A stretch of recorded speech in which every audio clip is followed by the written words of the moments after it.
اللہ کریم نے قرآن مجید میں فرمایا ہے کہ لَقَدْ مَنَّ اللَّهُ عَلَى الْمُؤْمِنِينَ إِذْ بَعَثَ فِيهِمْ رَسُولًا، فرمایا تحقیق اللہ نے مومنوں پر احسان فرمایا ہے کہ انہیں اپنا رسول عطا فرمایا ہے۔ اس کا صرف ترجمہ کبھی بندے کی سمجھ میں آ جائے نا تو سارا میلاد اس کی سمجھ میں آ جاتا ہے۔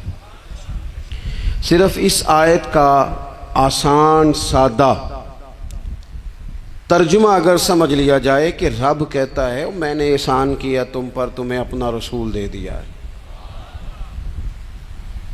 وہ دو عالم کی رحمت ہیں، وہ جہاں چاہتے وہیں رہتے، یہ تو ان کی مہربانی ہے کہ یہ عالم پسند آیا۔ نبی پاک صلی اللہ تعالیٰ علیہ وسلم ہمارے اوپر رب کا سب سے بڑا احسان ہے، اور اللہ تبارک و تعالیٰ نے سسکتی، تڑپتی، بے چین، پریشان، تکلیف میں مبتلا اپنی مخلوق پر رحم فرمایا اور رسول کریم عطا فرمائے۔ نبی پاک صلی اللہ تعالیٰ علیہ وسلم کی تشریف آوری نے ایک ایک ذرے پر احسان کیا، حضور سے ایک ایک نگر، ایک ایک پتا فیضیاب ہوا، لیکن بعض چیزیں ایسی ہیں جنہیں خصوصی طور پر سرکار نے نوازا، بعض معاملات پر خاص کرم نوازی حضور نے فرمائی۔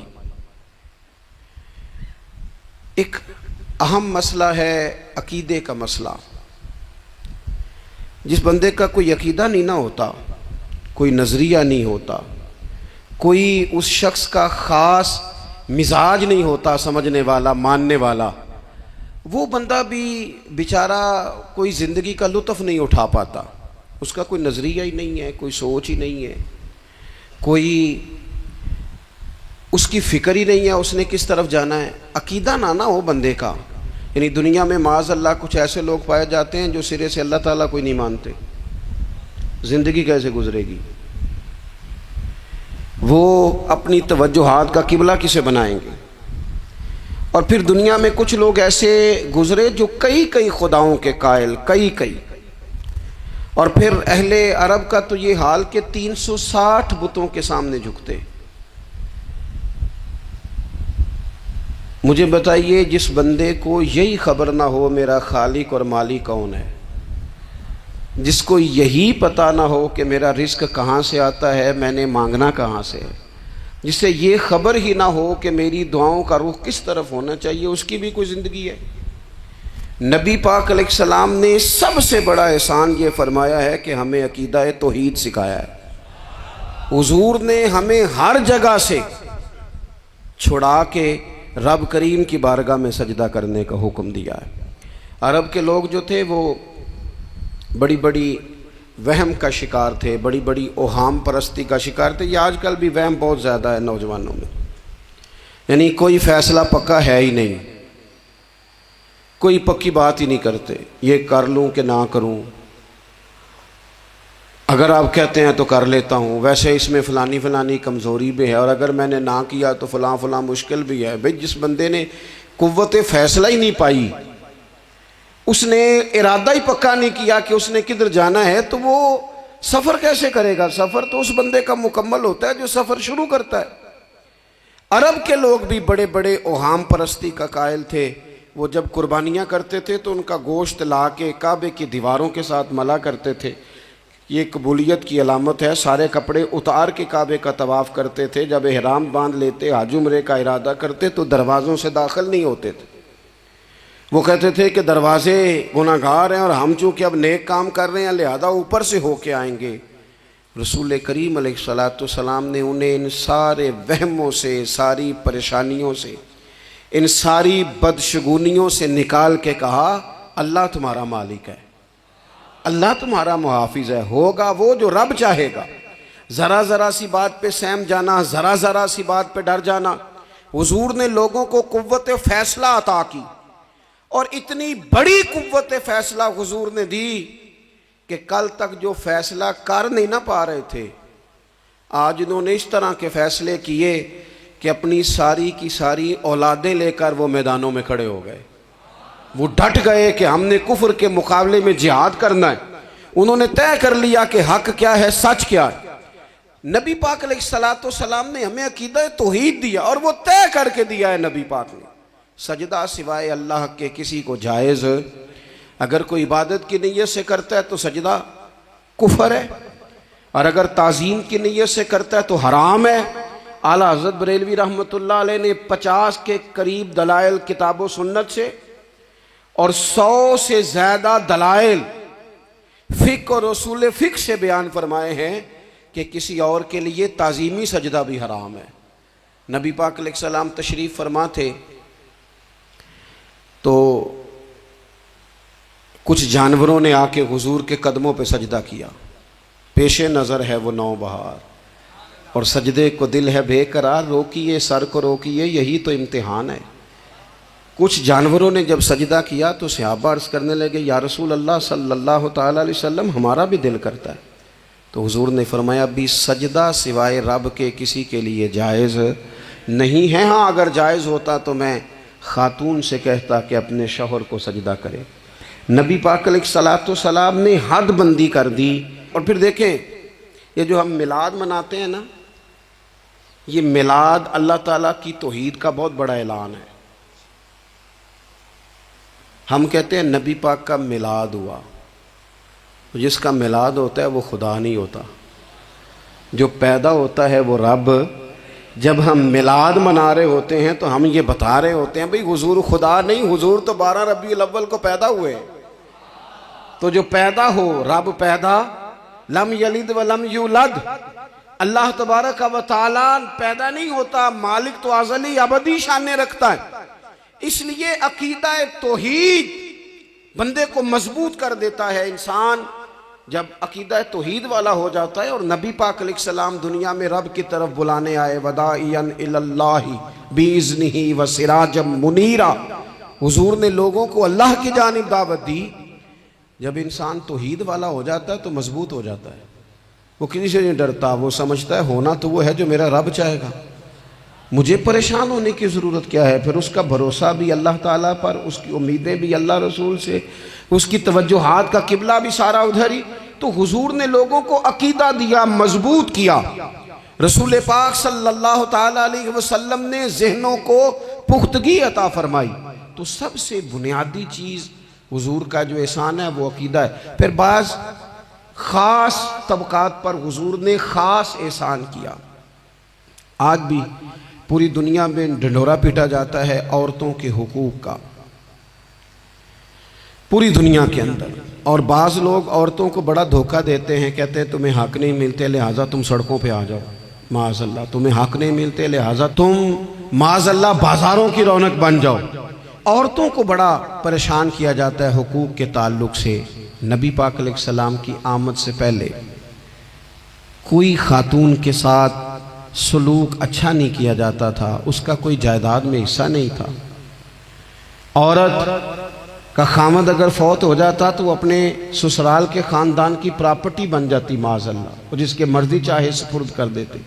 ہندوستان کے بعض علاقوں میں ایسی کبھی رسمیں بھی پائی جاتی تھی کہ بعض عورتیں اپنے خامد کے ساتھ جل جانا مناسب سمجھتی تھی کہ بعد میں کوئی زندگی تو ہوگی نہیں، اور بیوہ خاتون اور طلاق یافتہ خاتون، اس کے بارے میں تو لوگوں کا خیال تھا کہ شاید یہ خاتون بالکل سوسائٹی اور سماج کا حصہ ہی نہیں ہونی چاہیے۔ قربان جائیں، یہ اعزاز میرے نبی پاک نے دیا ہے۔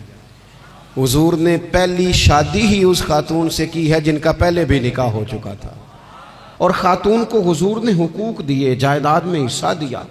کہا جو بیٹیوں کی بہنوں کی پرورش کر کے آئے گا اور اچھی پرورش کر کے انہیں روانہ کر دے گا، جس طرح میری 2 انگلیاں جڑی ہوئی ہیں میرے ساتھ جڑ کے جنت میں جائے گا۔ اور ایک روایت میں فرمایا کہ جب کسی کے ہاں بیٹی پیدا ہوتی ہے نا تو اللہ فرشتوں کو بھیجتا ہے،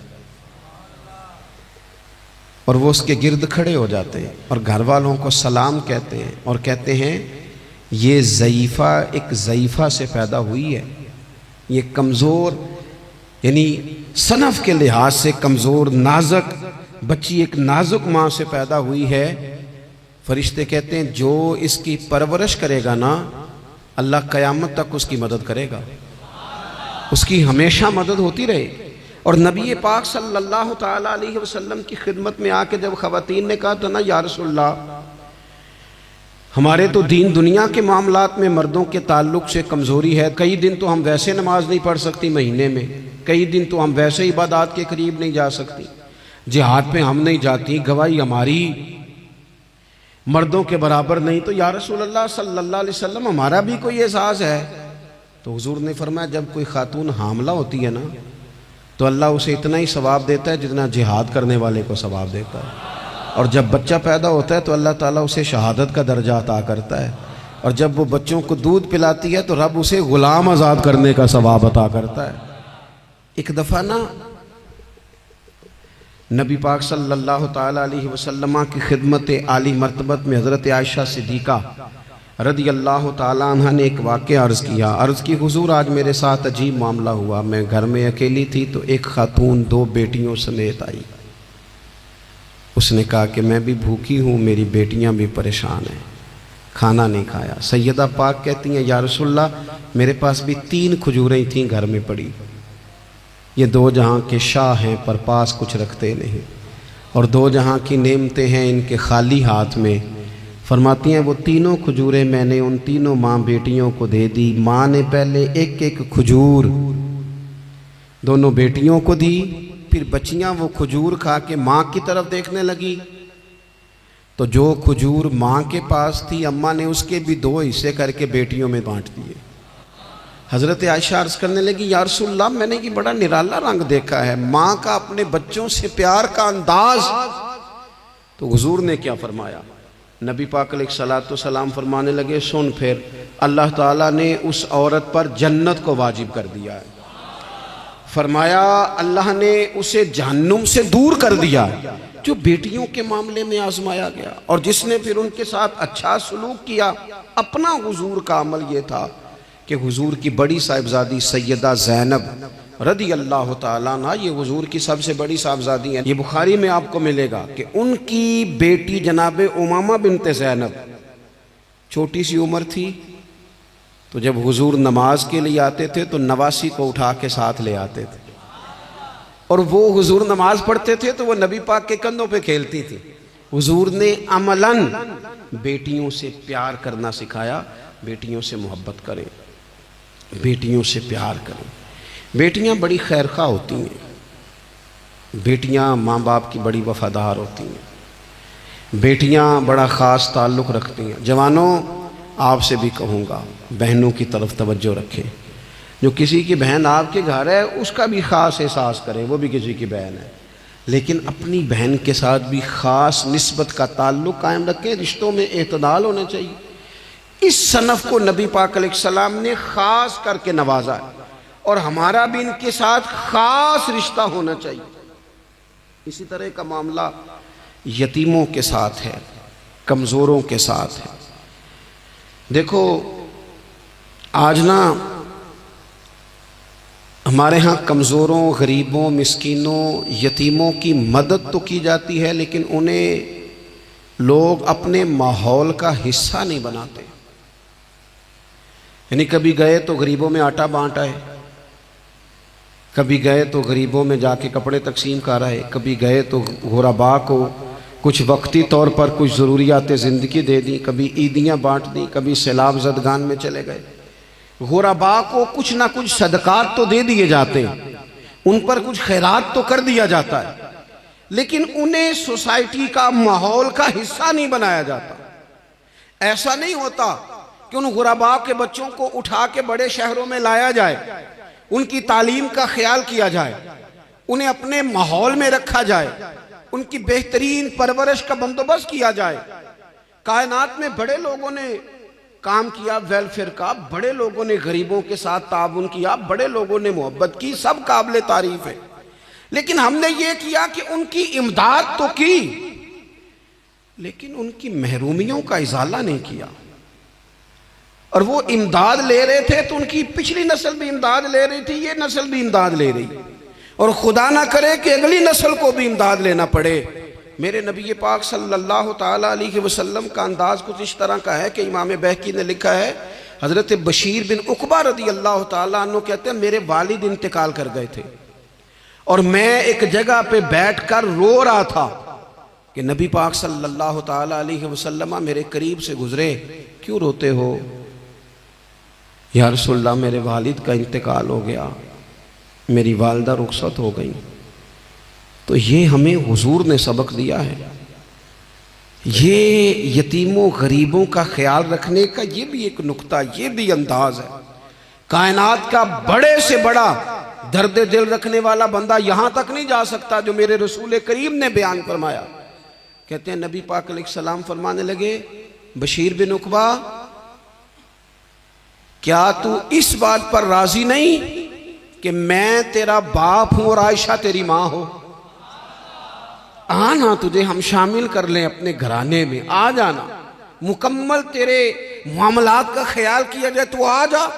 اتنا بڑا درجہ نبی پاک نے تو حضرت سلمان فارسی کے بارے میں بھی فرمایا کہ میں نے انہیں اپنی اہل بیت میں شامل کر لیا۔ رسول اللہ صلی اللہ تعالی علیہ وسلم غرباء کے لیے، مساکین کے لیے، یتیموں کے لیے، ناداروں کے لیے جو خاص احسان بن کے آئے، وہ یہ والا لہجہ نہیں کہ ہم مطمئن ہو گئے کہ ٹھیک ہے ہم گئے تو تھے، اتنے پیکٹ بانٹ تو آئے، اتنا کچھ ہم نے دے تو دیا، فلانا کام کر تو لیا، اور وہ بھی کب تک کیا؟ جب تک خبریں تیز تھیں۔ ہمارے ملک میں سیلاب آیا، میڈیا نے خبر دی، شور ہوا، لوگوں نے بڑی کوشش کی، الحمدللہ بڑے اچھے جذبات کا اظہار کیا، ڈھیر سارے لوگ وہاں گئے۔ میں آپ سے پوچھتا ہوں کہ کیا سیلاب زدگان سارے اپنے اپنے گھروں میں چلے گئے؟ ان کے گھر بن گئے؟ لیکن ہمارے جذبے کیوں ٹھنڈے ہو گئے؟ اس لیے کہ خبریں ٹھنڈی ہو گئی۔ ہم تو چلتے ہیں ٹرینڈ کے ساتھ کہ آج کل ٹرینڈ کیا ہے، اگر خبر ادھر کی ہے تو ذوق ادھر کا ہے، خبر ادھر کی ہے تو ذوق ادھر کا ہے۔ دیر پا کام کرنا اور خاص جذبات پیدا کرنا ان لوگوں کے لیے۔ حضرت سیدنا عبداللہ بن ابی اوفا رضی اللہ تعالیٰ عنہ روایت کرتے ہیں، ایک یتیم بچہ آیا تھا، اس نے عرض کی حضور میری ماں بھی بھوکی ہے اور میری ایک ہمشیرہ ہے وہ بھی بھوکی ہے، اے روٹی دا دکھ نہ پوچھو، روٹی تے بندہ کھا جاندی دے۔ یہ جو بھوک ہوتی ہے نا، بھوک، بہت سارے لوگ نا، میں ایک شادی میں تھا تو وہاں ایک دو لوگ کھانا کھا رہے تھے، تو بعض لوگ انہیں دیکھ دیکھ کے مذاق کر رہے تھے، ویڈیو بنا رہے تھے، کہتے دیکھو کھانا ہی نہیں آتا، کیا انداز ہے، سارا ان کا منہ جو ہے وہ کھانے سے بھر گیا، ہاتھ دیکھو کہاں تک ان کے لتھڑ گئے، کیا انداز ہے۔ تو میں نے کہا تم ان کے کپڑے بھی تو دیکھو نا، انداز، بیٹھنا اٹھنا، کپڑے پہننا، یہ غریبی کا پتہ دیتے ہیں۔ بھوک جب تیز لگی ہو پھر کھانے کے آداب لوگوں کو یاد نہیں رہتے۔ غربت نے میرے بچوں کو تہذیب سکھا دی، اب وہ سہمے ہوئے رہتے ہیں، شرارت نہیں کرتے۔ وہ عزیز، ہوتا یہ ہے کہ جب انسان کو بھوک شدید لگی ہو نا، پھر اسے ڈاکٹر کی ہدایات نہیں یاد رہتی، پھر تو پیٹ کی آگ بجھانے کو لوگ دوڑتے ہیں۔ تو کہتے ہیں اس بچے نے آ کے عرض کی، یا رسول اللہ صلی اللہ تعالی علیہ وسلم ماں بھی بھوکی ہے، بہن بھی بھوکی ہے۔ حضور نے نا اسے 21 کھجوریں عطا فرمائیں، فرمایا 7 تیری، 7 تیری بہن کی، 7 تیری والدہ کی۔ اور یہ حضور نے 21 کھجوریں دی ہیں، یہ نبی پاک نے 21 دی ہیں۔ ہاں یہ حضور نے 21 دی، اور حضور تو اشارہ بھی کر دینا تو پھر روٹی ساری زندگی ختم نہیں ہوتی۔ وہ حضرت ابو ہریرہ کو بھی ملی تھی، فرماتے ہیں میں کئی سال کھاتا رہا، 1 کلو کھجوریں تھی پر ختم ہی نہیں ہوئی۔ 21 کھجوریں حضور نے دیں۔ حضرت معاذ بن جبل رضی اللہ تعالیٰ عنہ اٹھے اور دوڑ کے جا کے نا اس یتیم کے سر پہ ہاتھ پھیرا اور کہنے لگے پتر اللہ تجھے اپنے والد کا جانشین بنائے۔ تو حضور فرمانے لگے معاذ یہ تم نے کیا کیا؟ عرض کی حضور اس بچے کی بات سن کے میرا دل بھر آیا ہے، محبت نے انگڑائی لی ہے تو میں نے یتیم کے سر پہ ہاتھ پھیرا ہے۔ یہ دیکھو حضور کا رشتہ۔ نبی کریم فرمانے لگے سن پھر، جس نے کسی یتیم کے سر پر محبت سے ہاتھ ہی پھیر دیا نا، تو اللہ ہر بال کے بدلے اسے ایک نیکی بھی عطا کرے گا، ایک گناہ بھی معاف کرے گا، اور ایک درجہ بھی بلند فرمائے گا۔ چلو ہاتھ ہی پھیر دیا، تو نے کچھ تو کیا یتیم کے ساتھ، تیرا کوئی تو اس سے رشتہ ہوا۔ اور تیسرا طبقہ ہے غلاموں کا، مسکینوں کا، غریبوں کا۔ میں اور آپ اس ملک میں رہتے ہیں جہاں کچھ لوگوں کو کھانا بھی نہیں وقت پہ ملتا، اور کچھ لوگ 5 لاکھ روپیہ گاڑی کا اس لیے اضافی دے دیتے ہیں کہ مجھے ذرا نا نیو ماڈل جلدی چاہیے۔ یعنی ایک طرف ملک کی حالت یہ ہے کہ بعض لوگوں کے پاس پیسے نہیں ہیں کہ بچوں کی فیس بھر سکیں، لیکن دوسری طرف حال یہ ہے کہ نئے ماڈل کا موبائل اگر مارکیٹ میں آتا ہے تو وہ ختم ہو جاتا ہے، ملتا ہی نہیں، وہ شارٹ ہو جاتا ہے۔ کچھ لوگوں نے اس طرح کیا ہے کہ انہوں نے یہ سمجھا ہے کہ دولت شاید موج کرنے کے لیے ہمیں دی گئی ہے، ہم طرح طرح کے کھانے کھائیں، طرح طرح سے چیزیں اوڑیں، طرح طرح کے معاملات کریں، انہوں نے یہ طے کر لیا ہے۔ اس کا نقصان کیا ہوا ہے؟ اس کا نقصان یہ ہوا ہے کہ کچھ لوگ غربت کی سطح سے نیچے آ گئے ہیں بیچارے۔ نبی پاک کا جو احسان ان غریب لوگوں پر ہے، حضور علیہ السلام کے پاس نا حضرت عبداللہ ابن عمر روایت کرتے ہیں اور طبرانی میں موجود ہے، حضور کے پاس نا 10 دینار تھے۔ ہمارے پاس بھی پیسے ہوتے ہیں نا، لیکن وہ کچھ ہوتے ہیں ہمارے کھانا کھانے کے لیے، کچھ ہوتے ہیں آئس کریم کھانے کے لیے، کچھ اس لیے ہوتے ہیں کہ آج میری مرضی دا نہیں پکا، لہذا میں نے، ہمارے ایک دوست ہیں وہ کہتے ہیں کہ آج کل یہ ماحول بن گیا ہے کہ بچے اگر کہتے ہیں نا کھانا میری مرضی کا نہیں، تو اماں کہتی ہے جا تو برگر کھا لے۔ کہتے ہیں ہمارے دور میں یوں نہیں ہوتا تھا، اگر ہم کہتے تھے نا کھانا میری مرضی کا نہیں تو پھر ہمیں ڈبل چیز کھانے کو ملتی تھی، ایک مار بھی کھانا پڑتی تھی اور وہ کھانا بھی کھانا پڑتا تھا۔ اور پھر کچھ پیسہ لوگوں نے صرف اس لیے سنبھال کے رکھا ہوا ہے کہ جو اضافی چیزیں ہیں نا، اضافی، میرا ویسے تجربہ نہیں ہے اور نہ میں نے زیادہ گہرائی سے دیکھا ہے، بس مجھے بتایا گیا ہے، اور پتہ نہیں اب بات درست ہے کہ نہیں، مجھے بتایا گیا ہے کہ پہلے لڑکیاں بیوٹی پارلر جاتی تھی، اب سنا ہے لڑکے بھی جاتے ہیں۔ اب خدا جانے یہ بات سچ ہے کہ غلط ہے۔ یہ جو اضافی اخراجات ہیں نا، یہ اگر ہم تھوڑے سمیٹ لیں، یعنی مولا علی شیر خدا کرم اللہ تعالی وجہہ الکریم مزدوری کر کے نکلے تو 2 کلو کھجوریں تھیں، حضور بس فرمانے لگے 1 کلو میرے بچے کھائیں گے اور کلو مدینے کے غریب بچے کھائیں گے، یعنی کل 2 کلو ظاہری طور پر کھجوریں ہیں، اس میں بھی دوسروں کا حصہ۔ ہمارے پاس جو مال آتا ہے اگر تھوڑا سا نا ہم اسے یہ نہ سمجھ لیں کہ میرا ہی حق ہے، کسی کو اس میں سے ایک لقمہ بھی نہیں ملنا چاہیے، اگر ہم تھوڑا سا نا دل کشادہ کریں تو 3 لوگوں کا کھانا 4 بھی کھا سکتے ہیں، 4 کا کھانا 5 بھی کھا سکتے ہیں، 6 کا کھانا 7 کا کھانا 10 بھی کھا سکتے ہیں۔ شرط یہ ہے کہ دل کشادہ ہو، دل دریات سمندروں ڈونگے کون دلاں دیا جانے، تھوڑی سی نا کشادگی پیدا کی جائے۔ حضرت عبداللہ ابن عمر کہتے ہیں نبی کریم علیہ السلام کے پاس نا 10 دینار تھے، ویسے تو کائنات ہی میرے نبی کی مٹھی میں ہے، لیکن ظاہری طور پر 10 دینار تھے۔ حضور ایک دکان پہ گئے، 4 دینار کا حضور نے ایک جوڑا خریدا، کپڑے خریدے، وہ قمیض حضور نے پہنی تو ایک انصاری آگے بڑھ کے عرض کرنے لگے حضور میرا بڑا دل کر رہا ہے، یہ مجھے نہیں دے دیتے آپ؟ تو حضور خوش ہو گئے، یہ میرے محبوب کا دروازہ ہے کہ جب کوئی مانگتا ہے تو حضور خوش ہو جاتے ہیں۔ نبی کریم سے مانگا اس شخص نے تو حضور خوش ہو گئے، اور محبوب نے وہ کرتا وہ کپڑے اتار کے اس انصاری کو عطا کر دیے، اور 4 دینار کے اور خرید لیے، باقی بچے 2 دینار۔ نبی کریم وہ لے کے نکلے، رخصت ہوئے گھر جانے کے لیے، تو رستے میں خاتون کو روتے ہوئے دیکھا، حضور رک گئے، فرمایا کیوں رو رہی ہو؟ عرض کرنے لگی یا رسول اللہ صلی اللہ تعالی علیہ وسلم میں فلاں آدمی کی کنیز ہوں، نوکرانی ہوں، اس نے آٹا لینے بھیجا تھا 2 دینار کا، وہ 2 دینار گم ہو گئے، حضور نے 2 دینار اسے عطا کر دیے، وہ دیے تو وہ پھر رو رہی تھی، فرمایا اب کیوں روتی ہو؟ کہنے لگی یا رسول اللہ ڈرتی ہوں دیر بڑی ہو گئی یا مار ہی نہ پڑے۔ تو حضور نے فرمایا چل نہ میں تیرے ساتھ چلتا ہوں۔ حضور ان کے گھر گئے، وہ اہل ایمان کا گھر تھا جن کی وہ کنیز تھی، جا کے کہا السلام علیکم، اندر سے جواب ہی نہیں آیا، پھر فرمایا السلام علیکم، کوئی جواب ہی نہیں آیا۔ محبوب کا طریقہ مبارکہ تھا 3 دفعہ دستک، پھر واپسی، تیسری دفعہ کہا السلام علیکم تو وہ سارے بول پڑے وعلیکم السلام یا رسول اللہ۔ حضور ماں باپ قربان، تو حضور فرمانے لگے میں نے پہلے بھی 2 دفعہ سلام لیا، بولا کوئی نہیں۔ کہا یا رسول اللہ اپنے نصیب تھے نا کہ ہم پہ سلامتیاں بھیج کون رہا ہے، ہم نے سوچا ذرا 3 دفعہ مل جائے سلامتی، ذرا مل جائے نا، حضور سلامتی بھیج رہے ہیں تو آتی رہے نا۔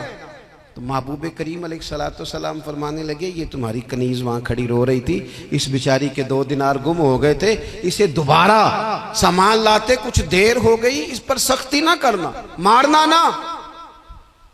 غلام کہنے لگے حضور اس خاتون کے قربان جائیں جو ہمارے کریم رسول کو ہم جیسے غریبوں کے گھر تک لے آئی ہے، مارنا کیا، ہم اسے آزاد کرتے ہیں، یہ آزاد ہے اللہ کی رضا کے لیے۔ یہ دیکھو یہ میرے نبی پاک کا انداز ہے۔